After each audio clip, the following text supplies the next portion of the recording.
My name is Tim Henderson. You're a UO candidate 2025. I'd like to invite you out to a town hall meeting hosted by Pastor Reverend Jesse Horton on Tuesday, Saturday, 6 p.m. in Emmanuel Missionary Baptist Church. So great evening, everyone. In the absence of Representative Fabian Nelson, we're launching our live for this June 20th edition of Reliable Representation. We have some special guests as well as some special topics that we will talk about this evening. So just tune in. If you have any questions, you can feel free to comment and or you can call into the radio station. The number is 601-948-5950.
Great evening, everyone. Again, welcome to Reliable Representation Talk Show. The host is none other than Representative Fabian Nelson, Mississippi House District 66. And we're happy that you all are joining us again on this Thursday. Last Thursday was very interesting. We had some hot topics, which we will continue this Thursday. We do want to start off with a few announcements. We definitely want to announce anything that's going on in our city. We want to share that information to make certain that everyone can participate and share their thoughts or whatever that they may have on upcoming events. So upcoming events currently that I am scheduled to share with you all is a midsummer night with Deanna Teasdale Johnson and friends. This will take place Monday, June 24th, 2024 at 7 p.m. Jackson Convention Complex. It's black tie optional. It's a reception. For more info or for tickets, you should call 601-948-4121. So that's one event coming up, and we have another event that's in July. So I'll save that for later on to announce that's coming up. Those are announcements that I have for tonight. Oh, I have another announcement. Great Mount Zion Missionary Baptist Church is having their Excellence in Education program, which will be this Sunday, 10:15 a.m. and our guest speaker is Attorney LaBria Barnes. So definitely come out. It's in Hinds County, in Raymond, Mississippi. So if you're interested, come out, celebrate with us. We're recognizing all of our graduates of our church. So definitely you are welcome to come. Again, our pastor is Minister Elliott Kelly. So if you're free Sunday, 10:15, come out. You're gonna get a good word and you get a good meal from us. Want to highlight Juneteenth. Juneteenth was celebrated on yesterday. Some of us were off, some of us had to work, but again, we definitely want to celebrate our freedom, even though in most ways we don't act like we're free. But again, we want to celebrate the sacrifices of our ancestors. So I will turn it over to our special guest that we have lined up for this evening.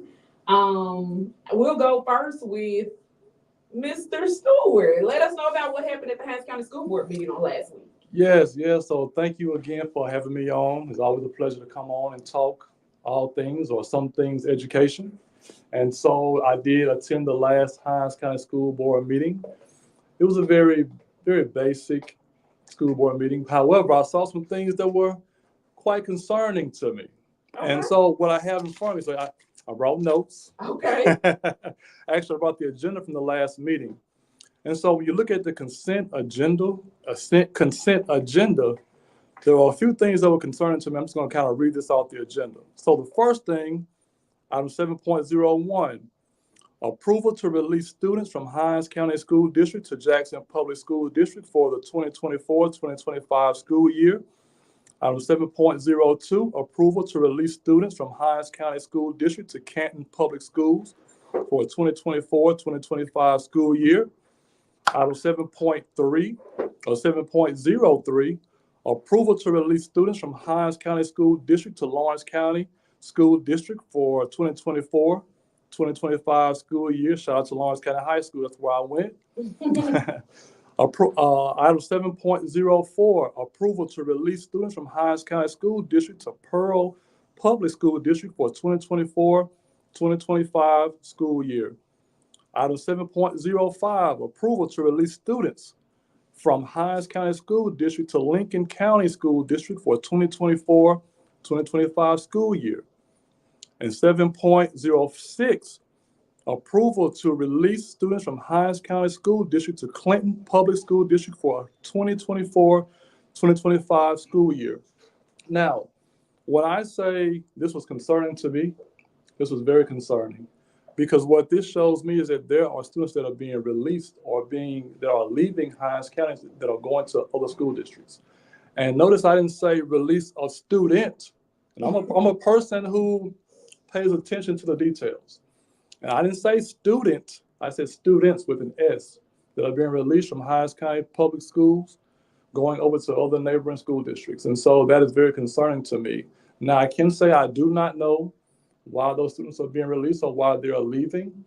But what I do know is this. Education is one of the main reasons why families move into a district, but it's also a reason why many families leave a school district. And so this education thing is very important. So this was very concerning to me when I saw this number of students, or the fact that we have these students leaving our school district going to neighboring school districts. So that was something that was very, very concerning to me. Okay. So we definitely want to talk a little bit more about this. So students, if I'm understanding correctly, students are leaving Hinds County going to our neighboring school districts. Mm-hmm. Am I correct with that? That's correct. Okay. According to the agenda, that's correct. Okay. Mm-hmm. So then that's something that we definitely have to have a conversation about with our school board as well as our Mm-hmm. superintendent. Those conversations need to be held as to why. So in most cases, as you alluded to, people are leaving because of curriculum, academic Mm-hmm. reasons. I also want to state that people are leaving because of the declining economy. That they don't have anything to look forward to based on what we have to offer. So that may be something that definitely, the citizens definitely want to jump in and attack very, very soon. And we have to treat education like it's customer service, if you will. We have to make sure that we are providing the best possible service to our customer or our constituency.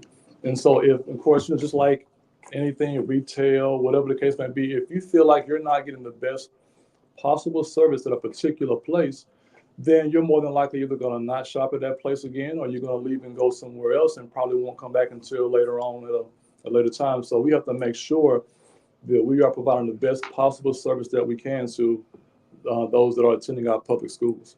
Definitely. That is something that we definitely want to make certain that we're doing. We definitely have some improvements that we must make in Hinds County as well as Jackson Public School District. So were there any other key points that are of most concern that we need to be worried about?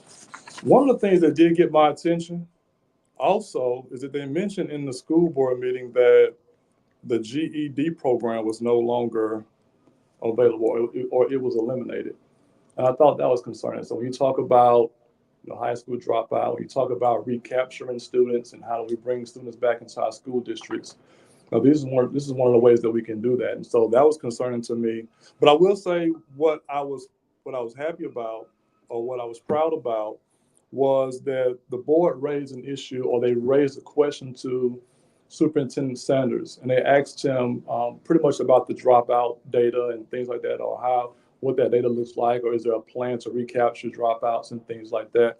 And I will say that Dr. Sanders did present to the board a plan of action and things that the district was planning on doing on how to recapture those. And one of the things that he mentioned was actually going out into the community, identifying those students who have been labeled as students who are dropped out, and actually going into the communities and presenting them with the option to come back, whether it be like a different, what do we call it, course recovery.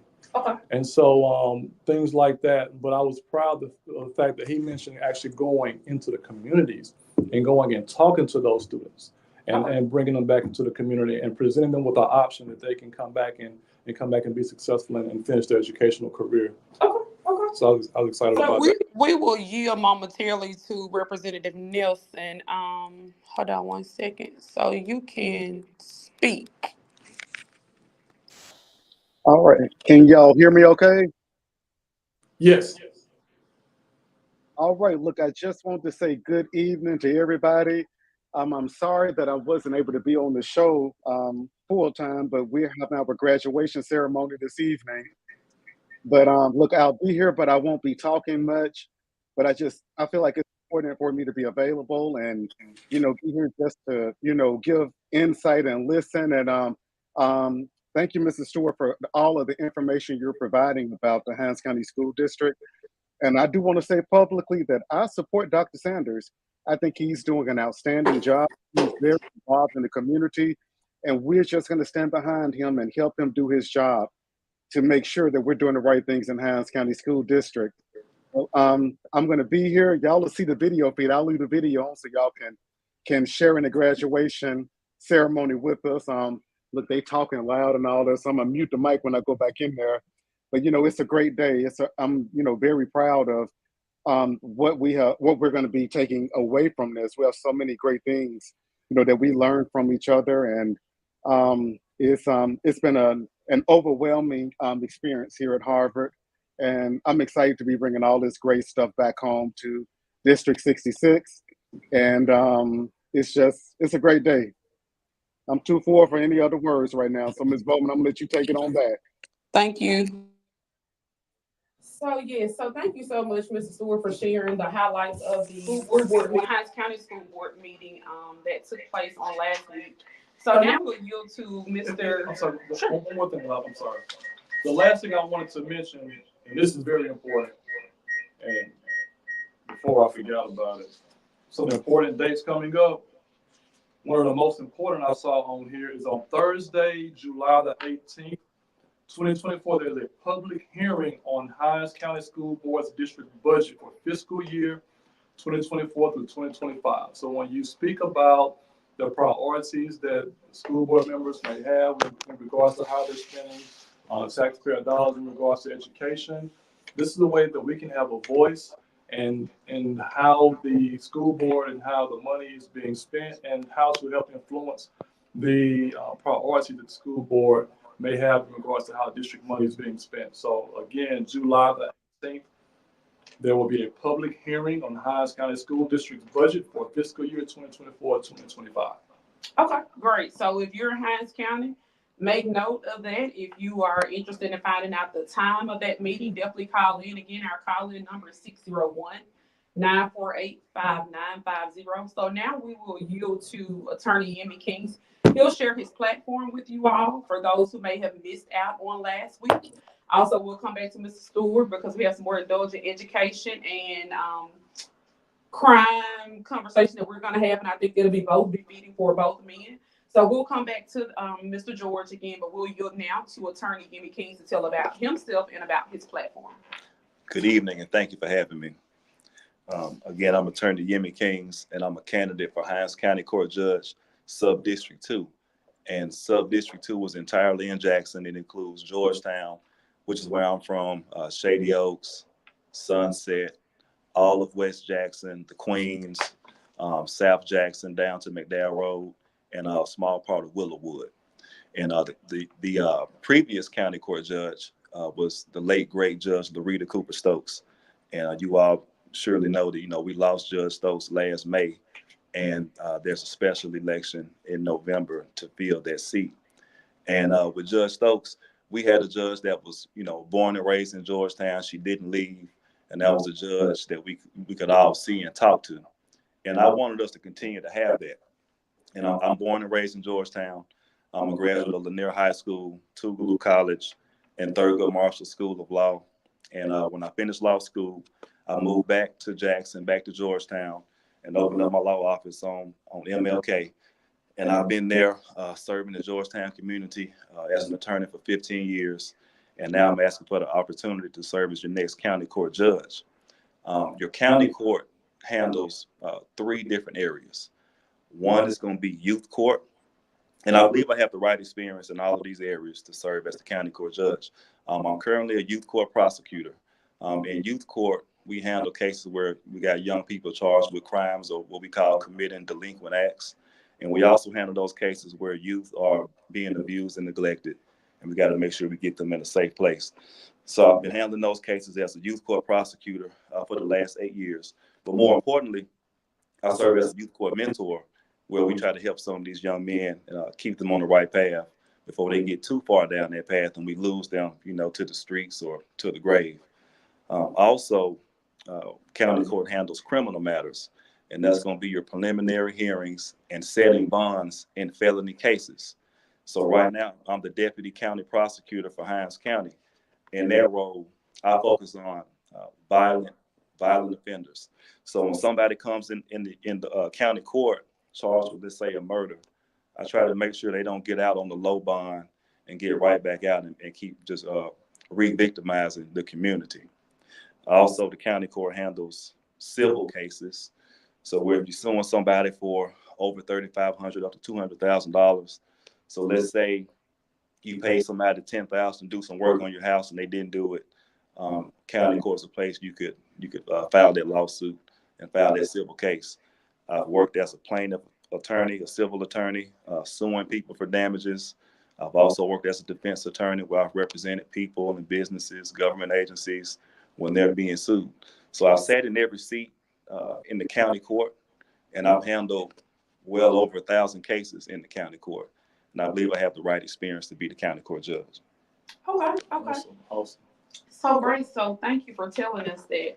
So you mentioned about mentoring. So that's a big key. And I think that, I know that that's vital because most of our crimes here recently, I'll say within the last 60 days, are being committed by youth between the ages of 13, 19. So that lets me know that there's a void somewhere that is causing these young males to go out and victimize people for whatever reason. So something either is not happening at home and it's not transitioning to the school and it's just leaving home and they're going straight to the criminal justice system. So what would be your offerings of how can we mitigate that? Well, so everybody needs to step up and mentor. It's not hard to find somebody to mentor. Totally. If I'm walking around and somebody tells me, hey, a young man, young lady, hey, I want to be an attorney, I'm gonna say, do you want to come to court with me? Come shadow me. Let me show you the ropes and see if there's something you really want to do. I can remember when I was in the 5th grade, I said I wanted to be a lawyer. And I said that all throughout my life, but it wasn't until I got a chance to intern with my cousin, Robert Schuler Smith, at his law office when I really knew, okay, I can do this. Getting a chance to go in the courtroom and see what it was really about and not just seeing it on TV. So sometimes just giving somebody that hands-on experience will let them know, this is something I can do. But the courts, I think, are very good about offering services after somebody has, got in trouble, after a youth has got in trouble. But I want to go a step further and, offer services to young people before they get in trouble.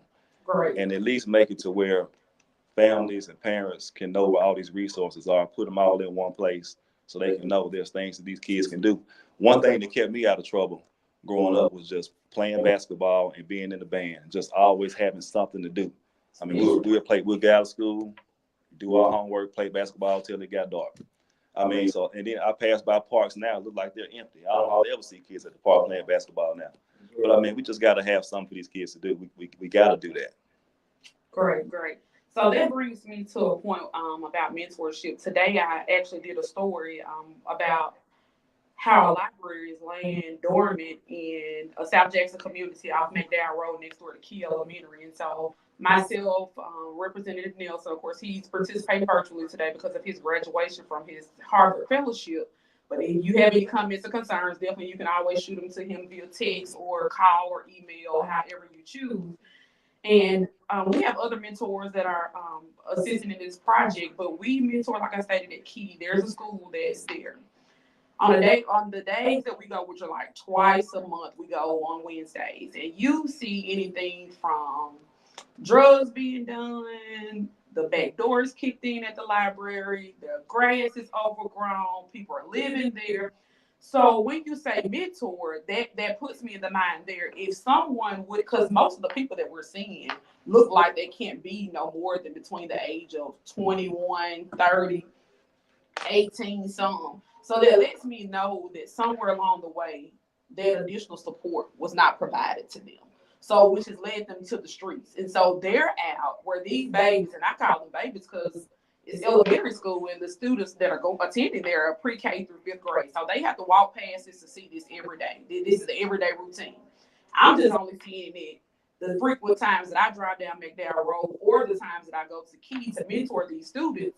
But it's at, like you stated, if you find a child, and I know you mentioned, they are interested in, being an attorney, but I'll go a step further. If they're just interested in wanting to know, what do I do to better myself? As a young lady, like you stated, somebody poured into you, and that's my whole reason for reaching out. There were some people who believed in me and saw what I did not see in myself, and I think we have to. I know that we have to get back to coming outside of our careers and professions, coming outside of our church walls and getting in our communities, letting these kids know, hey, there is an alternate route. Everybody's not going to be a doctor, but the plumber needs the doctor to work on his house. You're an attorney. I'm quite sure you need a plumber. That's not your expertise. But we have to have those conversations with, again, it's such as you, Mr. Stewart, you're running for school board. We have to have those conversations. That's part of your profile.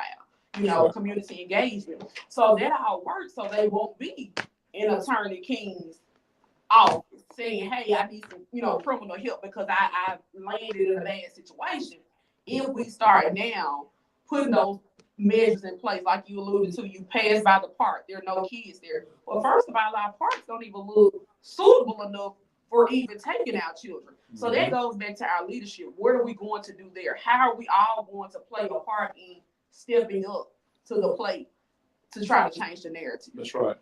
And I'll add to that. Attorney Kings mentioned something very important, and that's exposure. Exposure is so vital. Like if these kids can see the things that they want to be, or the people doing the things that they want to do, that's very important.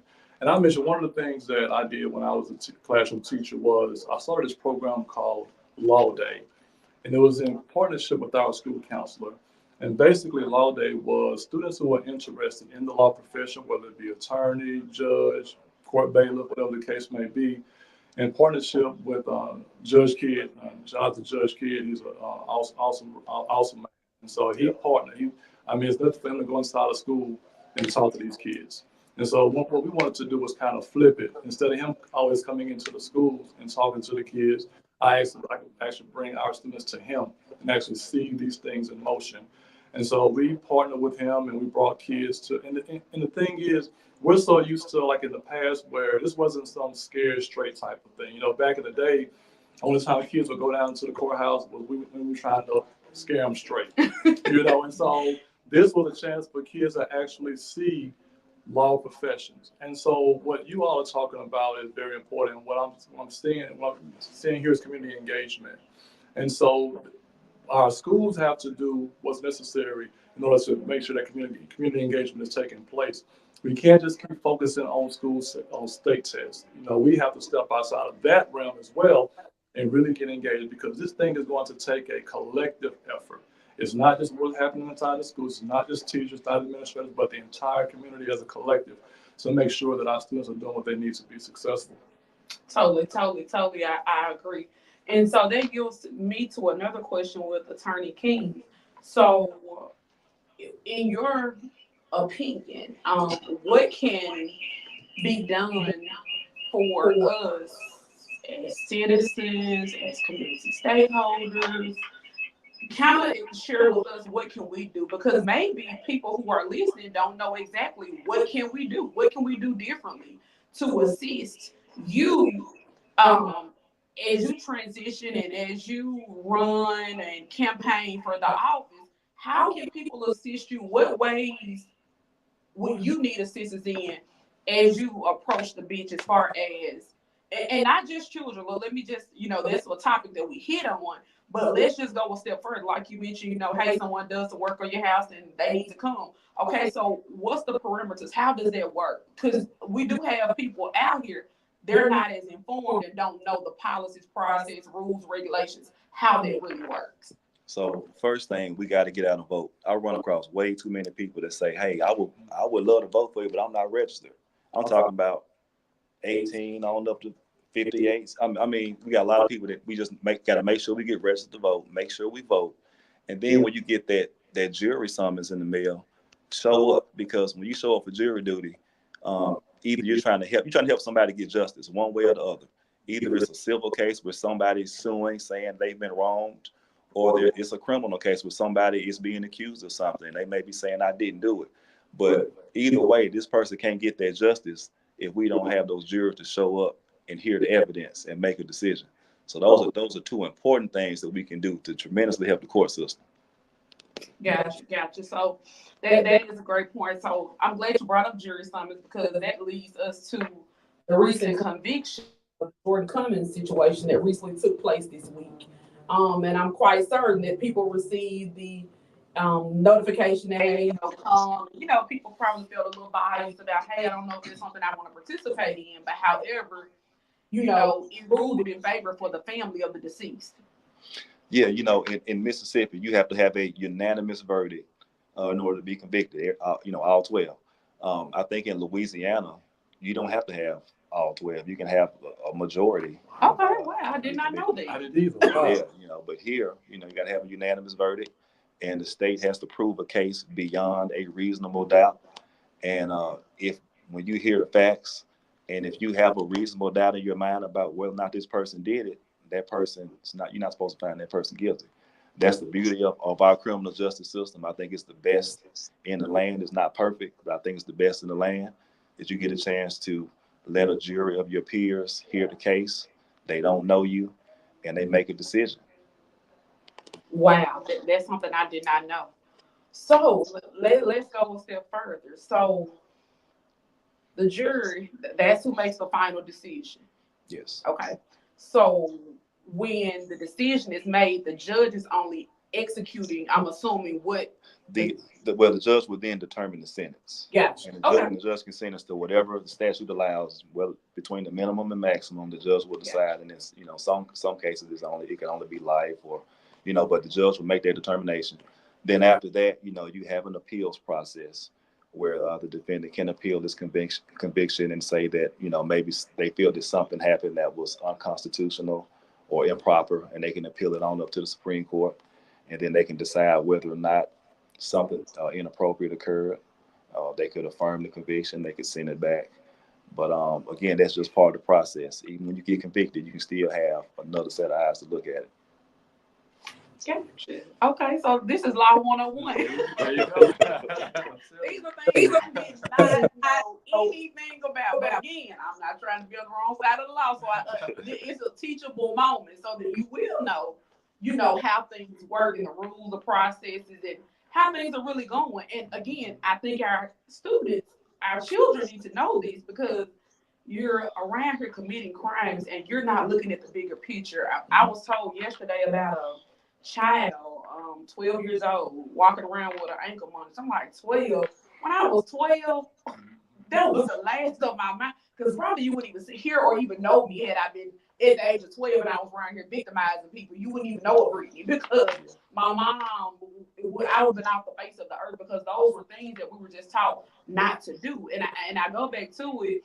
We are losing our principles and our values and our morals. And I think that is detrimental to us teaching our children, because they're thinking, hey, it's cool, I'm hanging out with the guys, I go rob somebody, and that's not the case. It's been in a steady trend. And it's like, how do we change the narrative? Like, what do we do? Can I say one thing? Sure. Before I forget, first of all, let me know when you go to Key, talk to the kids. Okay. Talk to elementary students. When I talk to elementary students, I always tell them a story about a case I handled where a teenager ended up doing 20 years in prison for sitting on the porch. Okay, he was sitting on his porch, and some of his friends walked by and said, hey, we're going to break in the neighbor's house. Can you be our lookout? He said, okay, I'll be the lookout. Friends went in the house, went in the window. Well, somebody was at home, and somebody ended up getting killed. And he ended up being an accessory to that murder. He served 20 years for just sitting on his porch. And I always tell young kids about how easy it is to get wrapped up in something and end up in prison. Wow. But you see how this works, though? He mentioned Key Elementary and him going in and talking to those kids about that story. And so, again, we talk about our schools. We have to make sure that we are involving the entire community in this process. That's great community engagement right there. That is, and listen, it doesn't stop right there at Key, because like you alluded to, students are leaving Hines County, coming to JPS. So it's known that people hop around. You know, if I get in trouble here, I'm gonna go over here. You know, so students are leaving, but they're taking that same behavior issue to another district. Right. So when you're mentioning, you know, Mr. Stewart, that they're leaving Hines County, going to JPS, still, that's an issue for the school board, because now, well, the school and the school district in totality, because now your enrollment is dropping. So you may have 12 schools open. You can't afford to have, you know, keep 12 schools open. You might have to decrease now to 10 schools because your student population is decreasing. And JPS is a prime example of what you're talking about. Correct. The main reason why they're having to downsize schools is because of the drop in student enrollment, which is why when I saw this on the agenda, which is why it was so very concerning to me. But I also add too that we have to make sure that we are properly educating our children, because when you look at kids that commit crimes, it's not by coincidence that a lot of those kids that commit crimes are not able to read well. There's a correlation between education and students and kids who commit crimes, and so we have to make sure that we are properly educating them, because again, we have the kids that are typically your ones that are like in your ISS, you know, or what have you, or in your intervention classes or things like that. And like I said, there's a correlation between kids who are not being properly educated or not being able to, you know, keep up or behind academically. There's a correlation between that and crime as well. Great. So callers, definitely call in if you have any questions for Attorney King, Mrs. Stewart, or myself. Definitely the call-in number 601-948-5950.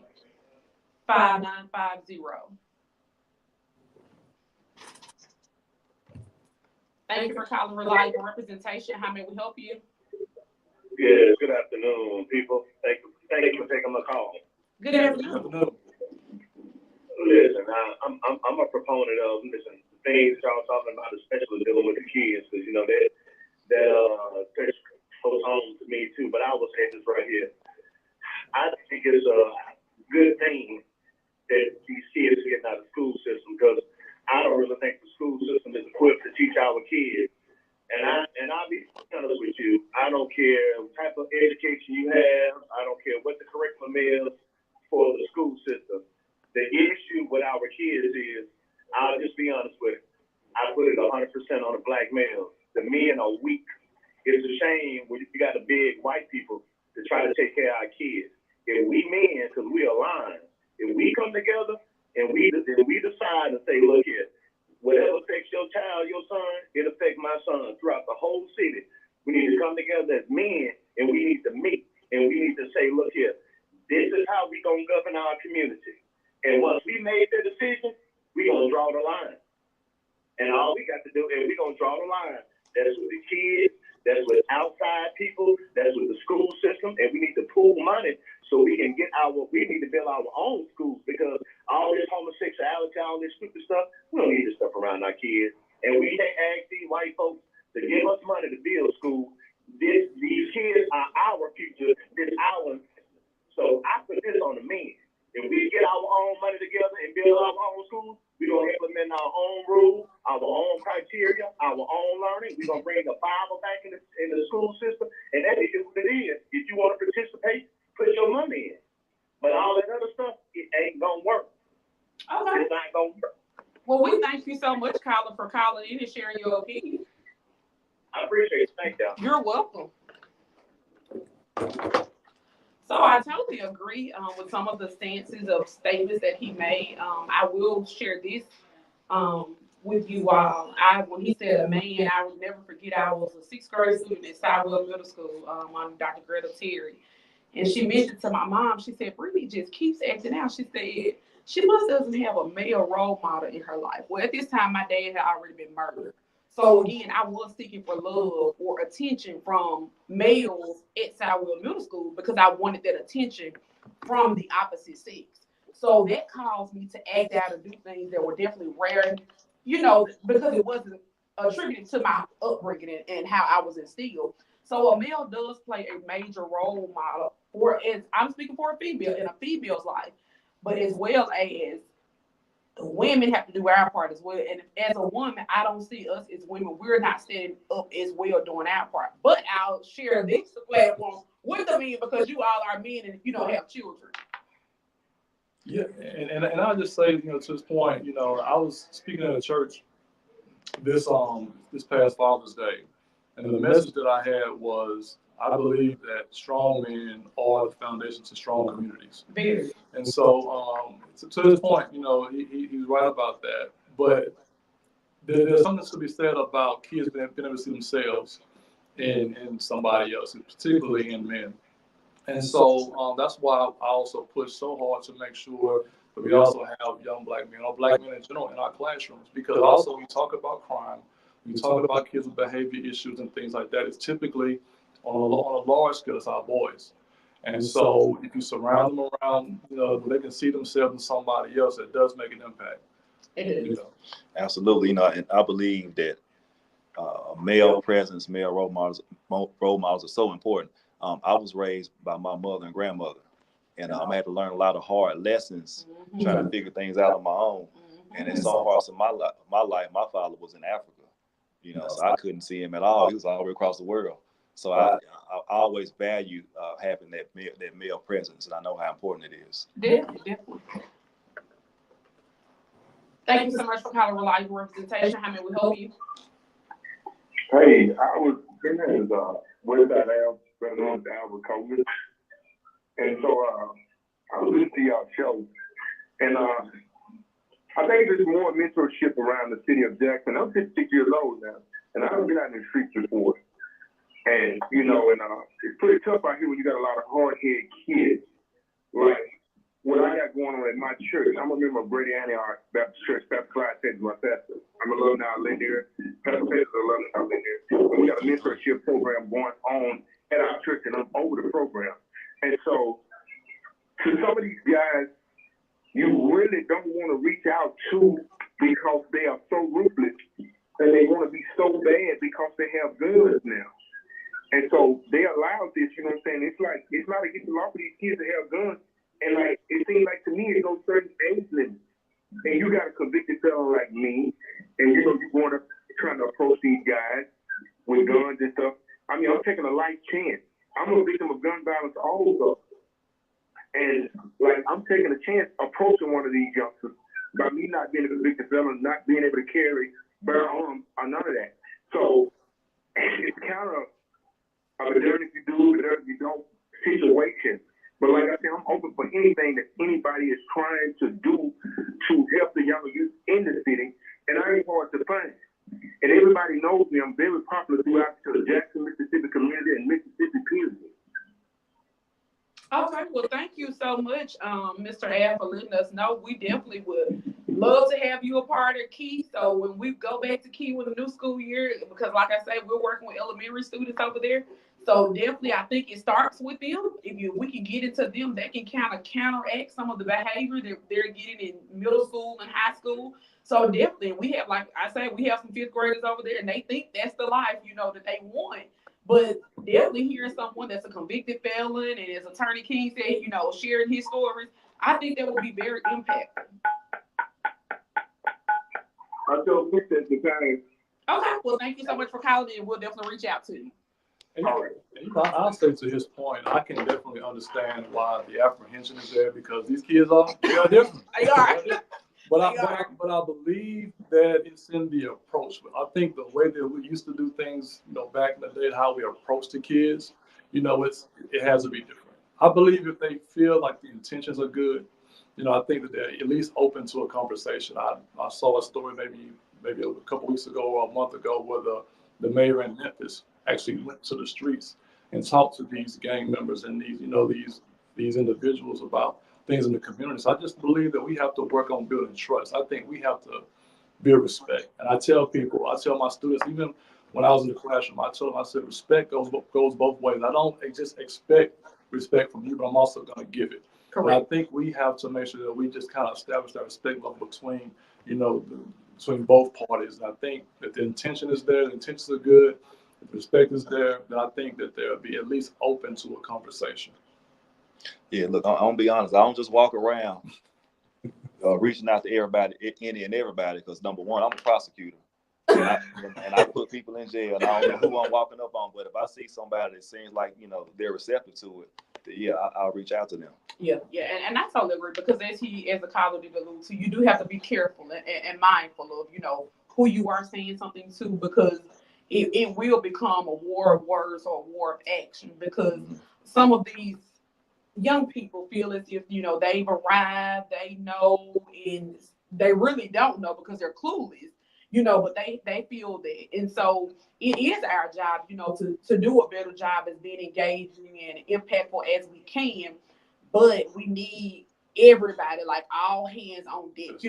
If I'm doing it in South Jackson, Attorney King is doing it in Georgetown, you're doing it in Hinds County, in Byron area. If we all, it'll all circle around it, it'll all share. We can all spread the love. That's right. We can even go to something as simple as switching gears a little bit off the kids. We can go to just routine home maintenance. That's not even going on in our communities anymore.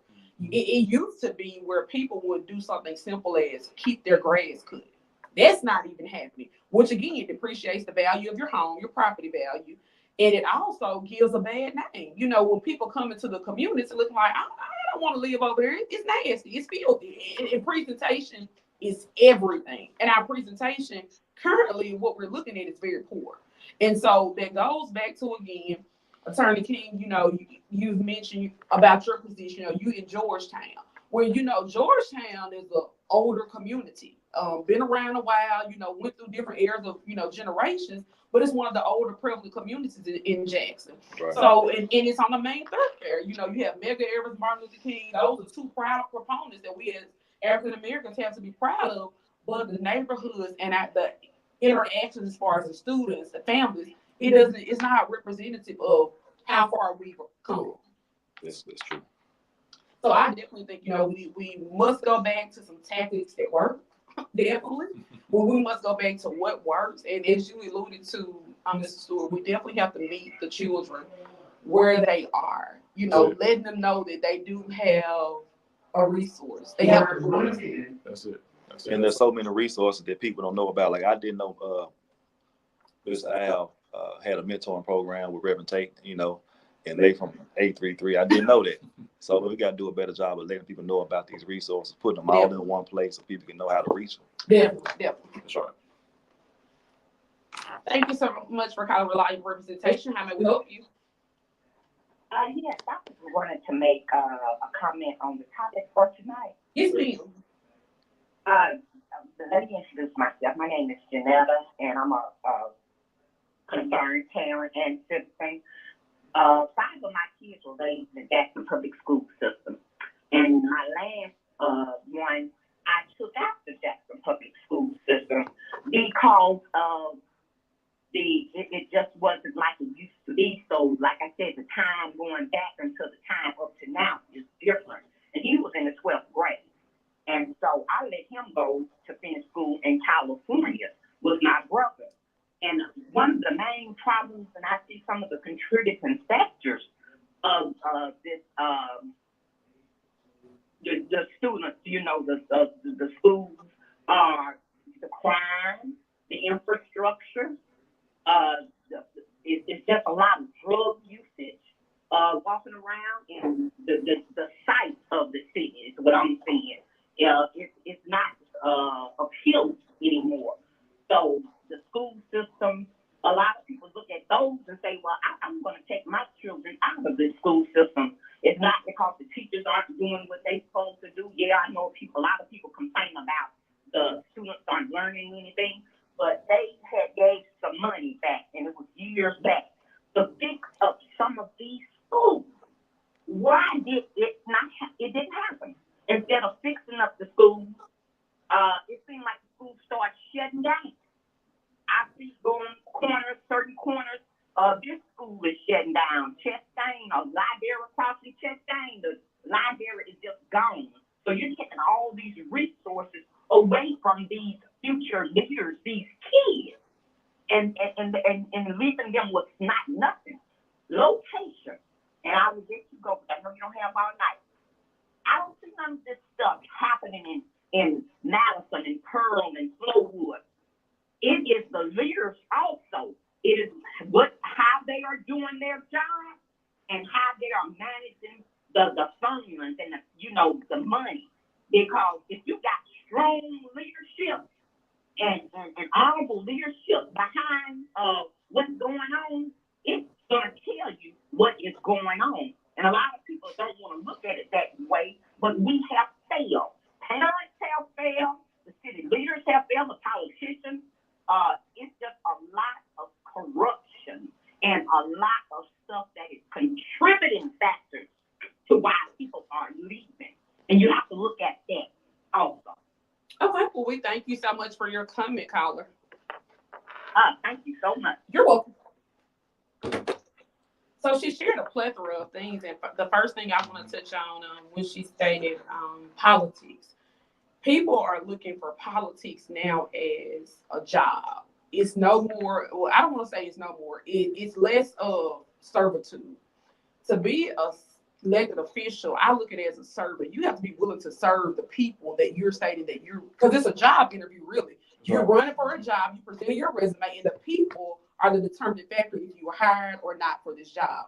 People are not looking at it in that way. They're not taking it serious of what they're saying they're applying for it to do. So you get in the role, you don't do anything, you show up one time, and then people don't see you anymore. So now people have lost trust. You mentioned that earlier, Stuart. The trust is not there. So people have lost trust. They don't think about you.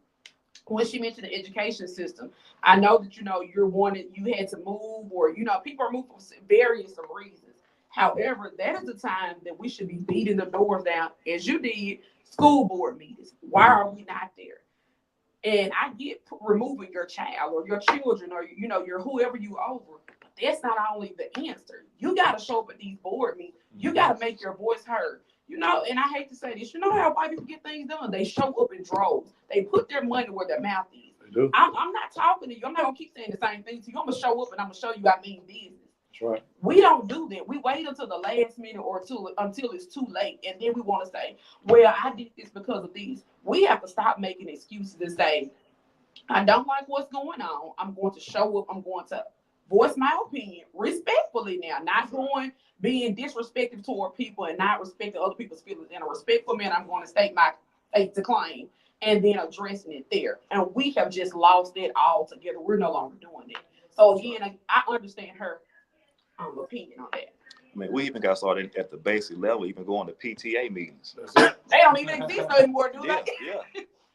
That's it. And, to your point and to her point about the politicians, like there has to, I'm somebody who definitely believes in, just me personally, I believe in term limits. I don't believe in people being in a position and just sitting there because what happens, like you mentioned, people can get there and they just sit there and nothing gets done. So even for myself, the moment I'm elected, I'm in office, I'm doing what I'm doing, and I'm looking for the next person to take my place. How can I help train and develop the next person to come right behind me? Because if I can't get nothing done in 5 years, then what am I doing there? So it's time for somebody else. And so that's definitely something that I believe in, and I just definitely believe that we should be, in a position to help develop those that come behind us. Because like I said, the trust factor is not there. And so as school board members, as elected officials, I can count on, I've been to school board meetings I've been to various school board meetings, and I can count on one hand how many people are in those meetings. And so if the people are not coming, then as school board members, as advocates, as you mentioned earlier, Brittany, we have to go to them. Mm-hmm. And so for me, I'm an organizer and a galvanizer by experience. And so with me, you would have somebody that would go into these communities and let people know what's going on. Just like I just read off what's going on earlier in the school board meeting, you can look for me to be somebody to come on yourself and let the people know what's going on in Hinds County School District. And it's going to take, our political officials to be more intentional in how we serve and how we galvanize and how we engage our community. Totally agree. Thank you for calling reliable representation. There is no call in the queue. Thank you. So yeah, I totally agree with that, and I know that we've gotten away from it. As Attorney King said, I didn't even think about that. Simple things as PTA, you don't honestly see that anymore in schools, and that used to be proud, you know. And we can go even a step further. HOA meetings, you hardly hear about neighborhoods having HOA meetings, or if they do, it's the same 5 or 10 people coming, but you have a neighborhood of 200 houses, and out of those 200, you have 75 that are steady complaining, but you're not showing up. And I just really believe complaining gets nothing done. It's action. You gotta show people that I mean what I say. And again, as you alluded to, term limits. You have somebody serving, they're not doing what they're supposed to do, or you don't see any results, remove yourself. And I think that's what good character is. If I know that I promised you that I will be able to get these things done, and on my task list, I'm not getting any check marks, then I need to personally remove myself and say, I thought that I was capable, but I found out I'm incapable. And that doesn't dumb me down your profession or your character. Actually, that speaks volumes for you to say, I'm removing myself from this seat because I have not been able to execute what I thought I would be able to for whatever reason. That's right. And that goes back to, again, being a servant. That's it. When you have the heart of a servant and you have a team and leadership, she mentioned leadership. Our leadership is pivotal. You can see that in the city of Jackson. You know, if the head is not together, everything beneath it is going to fall. And if you don't have anybody showing empathy, compassion, she mentioned about the library. That's my main concern about Key. People are, why is she hard up on the library? Well, these kids have to see this every single day. I even reached out to the library executive director asking, you know, what can I do as a community partner to help you all? And when people, again, going back to what one of the callers said, when people feel apprehension or people don't feel like as if you care, for us, we said, well, hey, let's take our energy and put it somewhere else because I'm steady reaching out and I'm not getting the answers that I need. And the only thing I'm getting from the executive director, other city leaders, is the book being passed, the book being passed, the book being, nobody's telling me, actually, this is what we're going to do. This is how we're going to attack the issue with this library that you all tell me that's been lying dormant for since 2020. So that's 4 years, and you've had all this type of criminal activity going around. And these are kids. So what image do you paint to these kids? It's a library. Is it vacant? Vacant. Just it's totally empty, trash, grass all over the building. And again, my brother had recently went to Lowe's on Highway 18, and he said one of the customers behind him stated, even though we in the hood, we gotta look like it's the hood. And I said, you know what? I never thought about that. He was like, baskets all out in the parking lot, you know, the store parking lot littered with trash. Like, come on, you all. We don't have to look like that. You don't see that. She mentioned Madison. We don't have to go to Madison. You don't see that in Fundra. You're not going to see it in Fundra. Right. And you know, that's to that point, I'm under the firm belief that when you mentioned that about just because we're in the hood doesn't look like it, I'm under the belief that appearance, it affects behavior. And so if kids see things out of order and out of place, a lot of times they're going to behave like what they see. And that's why I always made it a point to make sure that my classroom was clean. That's why it's important that schools stay clean and all that, because it does affect, in my mind, I think that does affect behavior. It's very frustrating. My office is located, my law office, 2703 Martin Luther King Drive. Every single morning, I got to go out and pick up trash. Somebody threw out the window. Wow. Every day. Wow. So before your work day gets started, you got to be on the custodian team. Yeah. Wow. Wow. That makes no sense. And today, I was right here at Walgreens picking up some washing powder.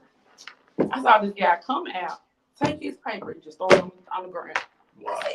And I'm like, you are grown. You pass right by the garbage can, just feet away. If you would just put that there. It's simple behaviors like that we don't realize the negative connotation that it gives. Right, that's right. That's right. So we will be ending our show. Well, thank you for everyone that called in. Thank you for everyone that participated. Again, we want to allow Attorney Kings, again, Reliable Representation Show. We do not endorse any candidate, but if you're interested in coming on or you have a concern that you would like to address, definitely you can reach out to me at 601-421-0877. Again, I'm just a community leader looking for a few good people that want to help and really work. And as I stated, I have a mentorship program, Friends of Jackson of Mississippi. We're currently mentoring the students at Key Elementary. So if you want to be a part of our team, definitely we're looking for great people. Only 2 Wednesdays out the month. We go for 1 hour. You don't even have to stay the hour. You can come 15 minutes just showing these kids that we have some consistency in their lives. So I'll close out. Again, thank you all for listening. I will allow Attorney Kings, well, Mr. Stewart person and Attorney Kings to share their last comments. Again, thank you all so much for allowing me on your platform, allowing me into your space to talk about this very, very important issue, which is education. And again, hopefully people saw, what people heard this evening is how education, how the criminal justice system, economics, how they all work hand in hand. There's a whole ecosystem here. And so it's going to take all hands on deck in order for our kids to be successful. Again, I'm George Stewart. I'm with the Hinds County School Board District 3. And I would appreciate your support this weekend. I will be out in communities helping to get signatures on my petition. And I hope that you would support, our vision and what we want to see in Hinds County. And thank you all again so much. Hold on, Mr. Stewart. When is the time that they vote? Because everybody may not know when it's election. Yes, November the 5th, the same as the presidential election, November 5th. Make sure you all vote. We have, a senator senator for, Ty Pinkins is running for That's right. that seat. So we need to keep the Democrats going all the way down. And I'm Attorney Yemi Kings. I'm a candidate for Hinds County Court Judge. I have the right experience to be your next judge, and I'm the only candidate that is from this community. I'm still here. I never left, and I'm asking for your support on November the 5th. Vote Attorney Yemi Kings for Hinds County Court Judge. Okay, so you all don't forget, November 5th, there's 2 people you have on your ballot. Those who are in Hinds County, which is Jackson is considered Hinds County, but not Jackson for Mr. Stewart. It's the Byram and the other unincorporated parts of Jackson that you'll be voting for him if he's in your area for Hinds County School Board Representative. And Attorney Yemi Kings, share your locations again or your areas that you cover. Yes, Georgetown, Shady Oaks, Sunset, Northwest Hills, the Queens, West Jackson, and South Jackson going down to McDowell Road. And that's it. Okay. So he has a good piece. So if you're South Jackson, Byway, Raymond Road, all of that good area, McDowell Road, I'm quite certain we know some people that live down there. Share, ask them to look, do their homework, vet your candidates before you're voting for them so that you know that you are choosing the right person that will serve you. Again, we talked about servitude tonight. So you're looking for someone that's going to be in the community, come back out when you need them, not only during election time, but you have a recurring person. And if you may need to ask Attorney King some questions, he stated his address of his law office, call his law office, find out what you need to know about him or his experience, because that may be a factor for some people. They want to know what experience does he have. How does that make him so competent for the job? Same thing for Mr. Stewart. You may want to know, like I did, exactly tell me what does a school board representative does? What capacity do they serve? So definitely reach out to him, either one of these gentlemen, and find out what they do. So again, thank you all for tuning in to Reliable Representation. See you next Thursday. We will see you next Thursday, 7 p.m. Time. If you want to join Friends Jackson Mentorship Program, or you have for myself or Baby Nelson, 10 p.m. or 2. And thank you again, 7. Thank you.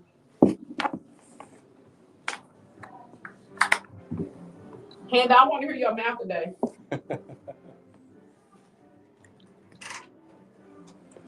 Attorney Kings, it's a pleasure to meet you. Yes, sir. I look forward to, to being out there with you. Look forward to serving with you. Yes, sir. Yes, sir.